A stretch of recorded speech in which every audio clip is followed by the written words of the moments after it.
Ever wonder how McDonald's keeps their apple slices from turning brown? In this video, I'll explain how they do it, and I'll show you how to keep your apple slices from turning brown in your lunch or in your refrigerator for up to 2 weeks. McDonald's apple slices are treated with vitamin C and calcium to prevent them from turning brown.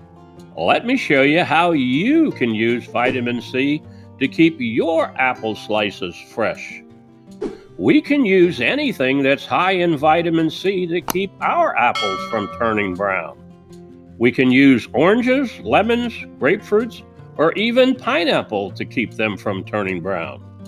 Here's some apple chunks that have been in my refrigerator in pineapple juice for about 10 days. The high concentration of vitamin C in the pineapple juice keeps the apples nice and fresh. I serve them as a snack with pineapple chunks at my gatherings.